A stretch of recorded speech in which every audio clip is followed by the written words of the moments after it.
বিনা কিছু না, কৃষ্ণ নাম। কত সহজ করে দিয়েছে, তবু আমরা পাচ্ছি না। এটা আমাদের, ওদের তো 30 দিন, আর আমাদের 12 মাসে কটা দিন? 24 দিন। মাসে দুটো করে একাদশী হলে কটা হয়? 24টা হয়। তাতে আমরা 15 দিন পর পাচ্ছি না, খালি খাবারের সঙ্গে। আবার দেখবেন ছোট ছোট বাচ্চারা মুসলিমদের মায়েদেরকে জিজ্ঞেস করে, মা রোজা রাখবো? তখন বলে, রাখ রাখ, আল্লাহ তোর বরকত করবি। আর আমাদের ছেলেরা যদি মাকে বলে, মা তুমি একাদশী করছো, ভাত খাবো না ফল খাবো, চুকাক, ডাক্তার বলেছে খালি পেটে থাকতে বারণ করেছে, মরবি, বুড়ো বয়সে করবি। মানে এই জন্য তো হিন্দু ধর্ম ধ্বংস হচ্ছে না। কি বলছেন? আমরা তো তৈরি করে দিচ্ছি, আগামী প্রজন্ম শিখবে কি করে? আপনার কাছে শিখবে। ও মায়েরা, বাঘিনী সাঁতার শেখায় বাচ্চাদের। আগে বাচ্চাগুলো জলে নামে না, আগে বাঘিনী নেমে যায়, তারপর বাচ্চাগুলো নামে। কেন? জানে মা যদি নেমে যায় তাহলে বাচ্চার কোনো ভয় থাকবে না। আপনারা মা হয়েছেন ধর্মের পথে, আপনি যদি না এগোতে পারেন আপনার বাচ্চা ধর্ম শিখবে না, শেষে আপনাকে বৃদ্ধাশ্রমে রাখবে। আপনি তখন দায়ী দেবেন, এমন খারাপ ছেলে জন্ম দিলাম। খারাপ ছেলে আপনি জন্ম দেন নাই, খারাপ আপনি নিজে তৈরি করেছেন। তখন আপনি নিজের গালে চর মারবেন, ওকে মেরে কোনো লাভ নাই, ওকে কথা বলে, কারণ আপনি তৈরি করে দিয়েছেন। জেনে নিন, একাদশীর আগের দিনে রাত্রিবেলায় ব্রাশ করে নিতে হয়। হরে কৃষ্ণ। কালকে একাদশী, আজকে ব্রাশ করতে হয়। প্রশ্ন করবেন কেন? যে পেস্টটা লাগাচ্ছেন তার মধ্যে লবণ থাকে। সকালবেলা একাদশী দিন যদি পেস্ট নেন, ওর মধ্যে লবণ থাকবে, আপনার লবণ খাওয়া হয়ে গেল, একাদশী আপনার হলো না। জিভটাকে আপনি পরিষ্কার করছেন জিভ ছোলা দিয়ে, যদি জিভ কেটে যায়, রক্ত বেরিয়ে যায়, আপনার একাদশী হলো না। ওই জন্য আগের দিন রাত্রিবেলায় আপনাকে জিভ ছুলে নিতে হবে, আপনাকে ব্রাশ করে নিতে হবে, সকালবেলায় গরম জল নিয়ে মুখটাকে পরিষ্কার করতে হবে। শুনে নিন মায়েরা, সিন্দুক লবণ, সন্দক লবণ খেতে পাবেন, কিন্তু আপনি এই কাঁচা লবণ খেতে পারবেন না। সরিষার তেল খেতে পারবেন না, সরিষার তেল মাখতে পারবেন না। নারকেল তেল মাখবেন, ঘি দিয়ে রান্না খাবেন, সাদা তেল দিয়ে খাবেন, কিন্তু যত কম খাবেন। তার মানে একাদশীর দিন বলতে চাইছে, আমার পেটটাকে যদি 4 ভাগ করা যায়, তাহলে 1 ভাগ খাবো, 1 ভাগ জল রাখবো, আর 2 ভাগ ফাঁকা রাখবো। যত মুখ ঝুঁটা কম করবে। আমি এবছর মালদা জেলায় গিয়েছিলাম, একটা বাড়িতে ঢুকেছি, আর বলছে, বাবা আজকে একাদশী, তাহলে করুন, আমার কোনো অসুবিধা নাই। ওরা বলছে যে তাহলে এক কাজ করুন, আপনাকে সেবার ব্যবস্থা করে দিই। যখন বসেছি তখন চমকে গেলাম। 4 গ্লাস দুধ, 4 বাটি তরকারি। হ্যাঁ, ওগুলো কেন ওগুলো খা 6টা কিন। ও বেছে বেছে বলছে এটা দিতে হবে আর কি। আরে নে না, কিন্তু ধীরে ধীরে নে। মায়েরা সবাই লক্ষ্য করুন, যে যেখানে বসে আছেন। কি বললাম? একাদশীর দিনে আমাকে 4 বাটি ফল, 4 বাটি সবজি, 4 গ্লাস দুধ, সব কিছু দিয়েছে। 2টো দুধের পায়েস দিয়েছে। নিয়ে বলছে, বাবা এমন কিছু করতে পারলাম না। বললাম, এইরকম যদি করেন তাহলে প্রতিদিন একাদশী করবো, কোনোদিন ছাড়বো না, মানে সব দিন একাদশী। মায়েরা, নির্জলা একাদশীর নাম উত্তম একাদশী। আর যদি কেউ ফলমূল সবজি খায় তবে তার নাম মধ্যম একাদশী। আর আমাকে যেটা করেছিল ওটা উত্তম নয়, মধ্যম নয়, ধমাধম একাদশী। ও একাদশী চলবে না। বলুন, একাদশী মহারানী কি? একাদশী মহারানী কি? জোরে বলুন, একাদশী মহারানী কি? একাদশী মহারানী কি? দুরিকা দেবীর কাছে তার স্বামী এসেছে, আর তার স্বামীকে দুরিকা দেবী পাটা ধুইয়ে দিয়েছে, পাটা গামছা দিয়ে মুছে দিয়েছে। এই দিকে তাকাবেন, প্রণাম করেছে। শুধু সেই দিন প্রণাম করে তা নয়, দুরিকা দেবী এত অভাব তবু স্বামীকে প্রতিদিন সকালবেলায় প্রণাম করে। অপরাধ নেবেন না। এতজন মায়েরা কীর্তন শুনতে এসছেন, কে কে সকালবেলায় স্বামীকে প্রণাম করেন? হাত তুলে দেখান, তুলুন। দাদা ভাইয়েরা মনে মনে ভাবছে, এতদিন পরে আপনি আমাদের হয়ে বললেন কেউ। এই দিকে তাকাবেন, সকালবেলায় স্বামীকে প্রণাম, এইদিকে স্বামীকে প্রণাম করতে হয়। পরশু তারিখে যেখানে গাইছিলাম, একটা মেয়ে এসে বলছে, দাদা সব কথা আপনার রাখতে পারলাম, এটা পারলাম না। কেন? আমার বাবার কান মূলে 10 লাখ টাকা নিচে প্রণাম আমি করবো না। সে একটা দামি কথা বলতো।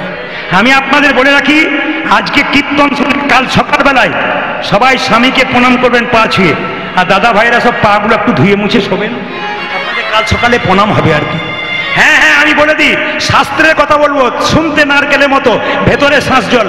আপনার স্বামীর সঙ্গে আপনার কি সম্পর্ক? একটু হ্যাঁ হু দেবেন। আপনার স্বামী আপনার গুরু হয়? জোরে বলুন, আরো জোরে বলুন। দাদারা শুনুক, জোরে বলুন, গুরু হয়? দাদারা বলছে, কি যে হয়, রচনা হয় না গুরু হয়। রচনা মানে বুঝতে পারছেন তো কি যে হয়, আমি ছাড়া কেউ বুঝি না। আর আপনার স্বামী আপনার দেবতা হয়? জোরে বলুন, দেবতা হয়? কেউ কেউ হ্যাঁ হ্যাঁ বলছে, কেউ আবার আপনার স্বামী আপনার দেবতা হয়, আপনার স্বামী আপনার রোগের ওষুধ হয়।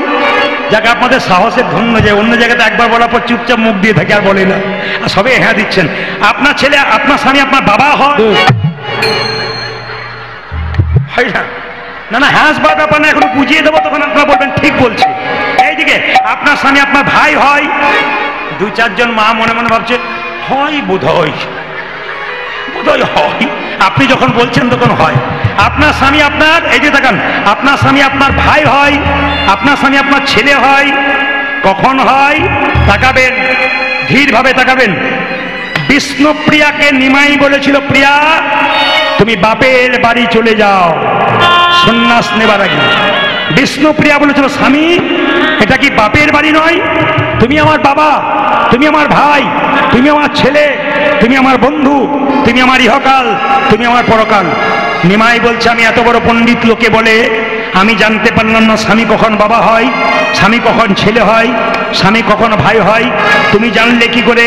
বিষ্ণুপ্রিয়া বলল, শোনো, তুমি যেমন পণ্ডিত আমিও পণ্ডিতের মেয়ে, আমার বাবার নাম সনাতন মিশ্র, আমি বাবার কাছ থেকে শিখতে পেরেছি স্বামী কখন বাবা হয়। নিমাই বলল, বুঝিয়ে দাও। বিষ্ণুপ্রিয়া বলছে, তবে শোনো, স্বামী কখন বাবা হয়?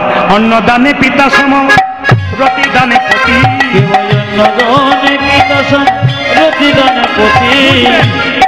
বুঝবেন, ভেঙে বোঝাবো। মেয়েদের যখন বিয়ে হয় না, অন্ন জোগাড় করে কে? জোরে বলুন, বাবা। যখন বিয়ে হয় তখন কে জোগাড় করে? স্বামী। স্বামীকে অন্নদাতা পিতা, অন্নদানে পিতা সম প্রতিদানে পতি। অন্নদানে পিতা সম প্রতিদানে পতি। অন্নদানে পিতা সম প্রতিদানে পতি। অন্নদানে পিতা সম প্রতিদানে পতি। ছেলে কখন হয়? পিণ্ডদানে পুত্র সম অগতির গতি। পিণ্ডদানে পুত্র সম অগতির গতি। পিণ্ডদানে পুত্র সম অগতির গতি। পিণ্ডদানে পুত্র সম অগতির গতি। স্বামী স্ত্রী বেঁচে আছে, আগে যদি কোনো ছেলে মেয়ে না থাকে, স্ত্রী বেঁচে আছে, স্ত্রী হঠাৎ মারা গেল, ছেলে মেয়ে নাই, তাহলে তার পিণ্ড কে দেবে? তার স্বামী। পিণ্ডদানে পুত্র সম অগতির গতি। পিণ্ডদানে পুত্র সম অগতির গতি। পিণ্ডদানে পুত্র সম অগতির গতি। উপদেশে গুরু তুল্য সেবাতে দেবতা।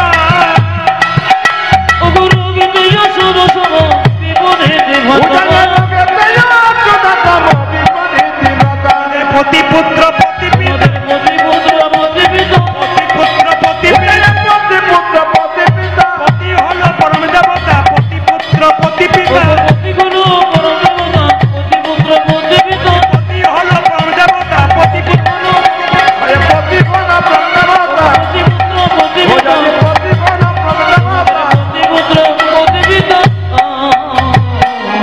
মায়েরা, দুরিকা দেবী জিজ্ঞেস করলো, স্বামী তুমি যে জগন্নাথ মন্দিরে গিয়েছিলে কেমন দেখলে?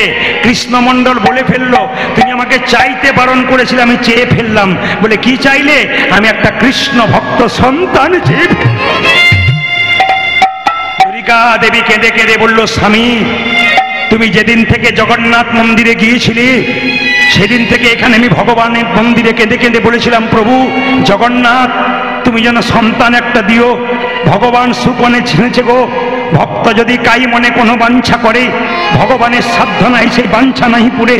ভক্ত যদি মন দিয়ে কোনো কথা ভগবানকে বারবার বলে, ও মায়েরা একই কথা আপনি মন্দিরে বারবার বলবেন, দেখবেন আপনার কথা ভগবান শুনবে। একই কথা মন্দিরে বারবার বলুন, দেখুন ভগবান একসময় আপনার কথা শুনবে, আপনাকে কৃপা করবে। ও প্রত্যেক দিন বলতো ভগবানের মন্দিরে, প্রভু জগন্নাথ আমাকে একটা ছেলে দাও কিংবা মেয়ে দাও। সত্যি সত্যি মায়েরা, দুরিকা দেবীর গর্ভে সন্তান এলো। সবাই তাকাবেন, দুরিকা দেবীর গর্ভে যখন সন্তান এলো, সেই সন্তানটা পেটে থাকাকালীন দুরিকা দেবী কিছু ভালো ভালো কাজ করলেন।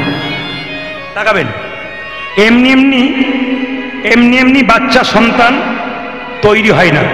তাকাবেন, আপনারা যারা এখানে দাঁড়িয়ে কীর্তন শুনছেন, বসে শুনছেন, কোনো দিকে শব্দ না শুনে না করে শুনে নিন। এই যে তাকাবেন, ভাগবত দাস বলে একটা ছোট্ট 4 বছরের ছেলে ইউটিউবে দেখতে পাচ্ছেন? কেউ দেখেছেন? দেখেছেন? ভাগবত দাস কত বয়স? ইউটিউবে দেখবেন 4 বছরের বয়স।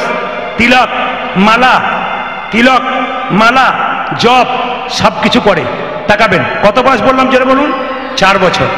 এক সময় একটা গানের কম্পিটিশনে গিয়েছিল, সেখানে একটি মেয়ে, বিখ্যাত গায়িকা নেহা কক্কর, নেহা কক্কর তিনি বলেছিলেন হাই হ্যালো, এই যে দেখেন হ্যালো হ্যালো ভাগবত, তখন ভাগবত বলেছিল হাই হ্যালো ছাড়ো, হরে কৃষ্ণ বলো।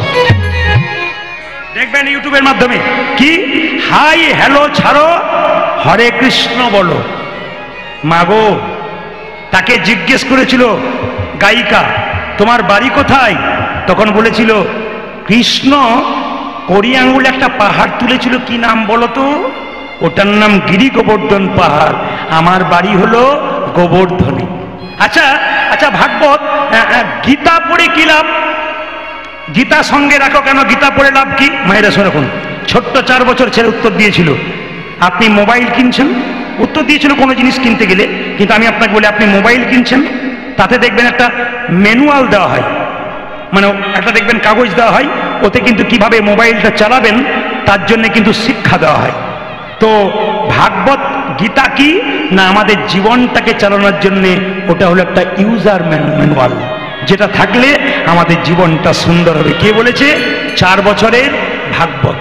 মায়ের নাম কি ছিল? বাবার নাম কি ছিল? বাবার নাম ছিল অকম ভক্তি প্রভু, অকম ভক্তি প্রভু, আর মায়ের নাম ছিল পূজ্য শচী দেবী। আসলে প্রশ্ন করবেন এই 4 বছরের ছেলেটা তো কৃষ্ণ ভক্তি হলো কেন? তার মায়ের পেটে যখন বাচ্চা ছিল তখন তার মা বৃন্দাবনে গুরুদেবের কাছে গিয়ে বলেছিল প্রভু আমার গর্ভে সন্তান এসছে, কি করলে আমি কৃষ্ণ ভক্ত সন্তান পাবো?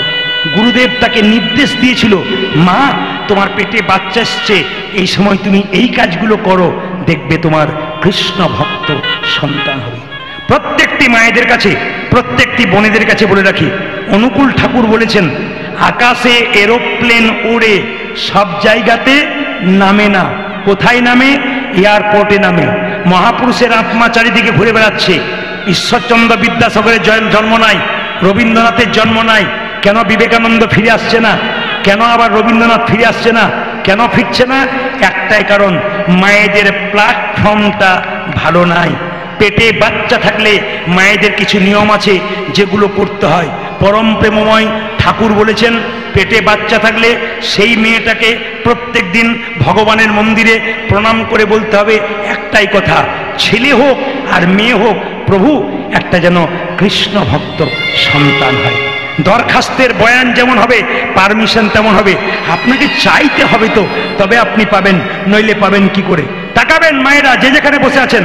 দ্বিতীয় কি, মেয়েদের পেটে বাচ্চা থাকলে মহাপুরুষের ছবিতে প্রণাম করতে হয়।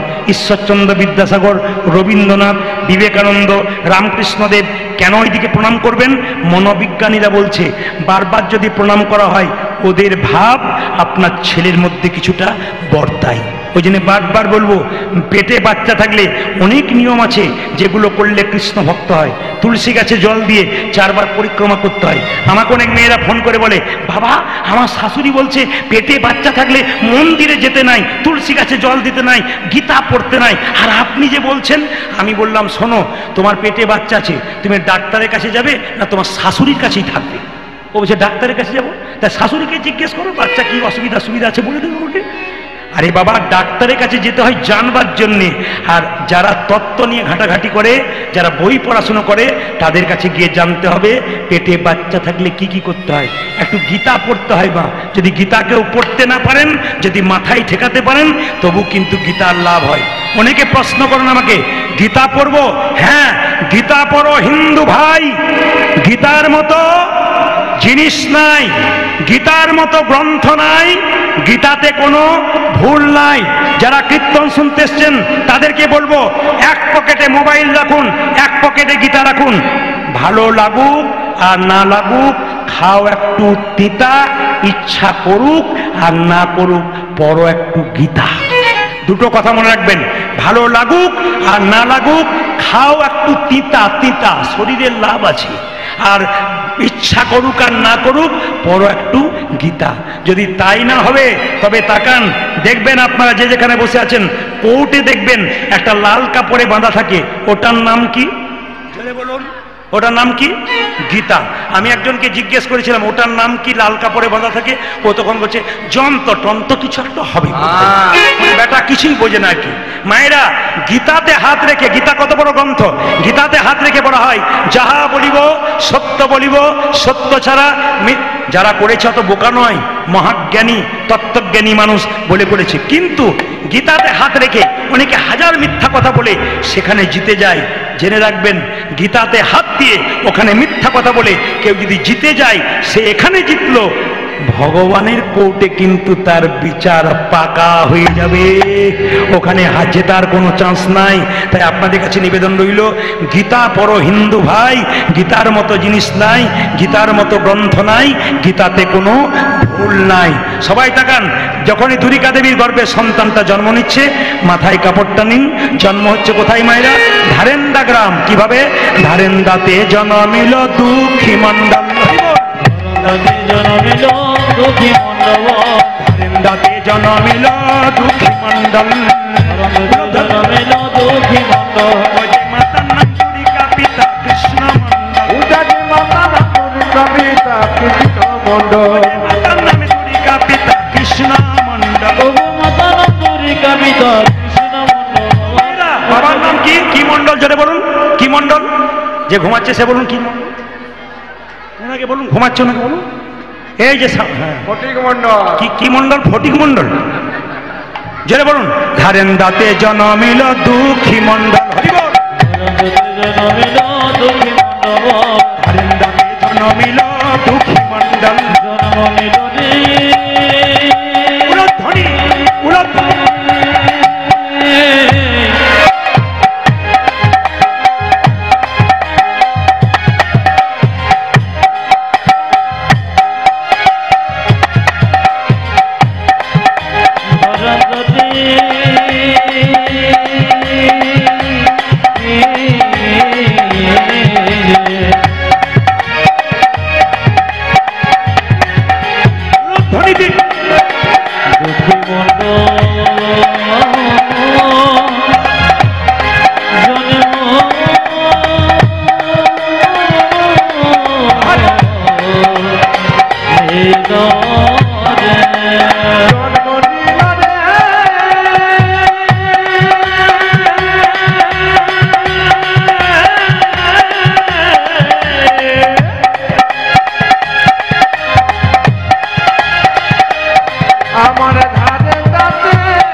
পুত্রহেরি পিতা মাতার আনন্দ না, পুত্রহেরি পিতা মাতায় আনন্দ না ধরে, পুত্রহেরি পিতা মাতার আনন্দ না ধরে, পুত্রহেরি পিতা মাতায় আনন্দ না ধরে, পাড়াপতি বেশি সবে উলধ্বনি করে, পাড়াপতি বেশি সবে উলধ্বনি করে, পাড়াপতি বেশি সবে জয়ধ্বনি করে, পাড়াপতি বেশি সবে জয়ধ্বনি করে, আনন্দ ধরে না, আনন্দ ধরে না, আনন্দ ধরে না, আনন্দ ধরে না, পাড়াপতি বেশির মনে আনন্দ ধরে না, পাড়াপতি বেশি মনে আনন্দ ধরে না, পাড়াপতি বেশির মনে পুত্র বদন, পাড়াপতি বেশি মনে পুত্র বদন ঘেরে, বেশি মনে পুত্র বদন ঘেরে, পাড়াপতি বেশি মনে পুত্র বদন ঘেরে, পাড়াপতি বেশি মনে পুত্র বদন ঘেরে, আনন্দ ধরে না, পাড়াপতি বেশি মনে জয়ধ্বনি করে, পাড়াপতি বেশি সবে জয়ধ্বনি করে।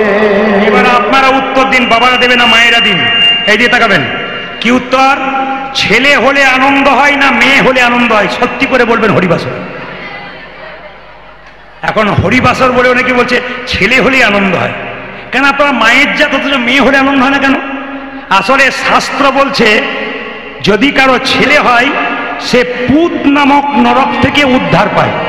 তাহলে আমি প্রদীপ পাল, আমার দুটো মেয়ে, তাহলে আমার উদ্ধার পাবার কোনো চান্স নাই, নাকি বলছেন?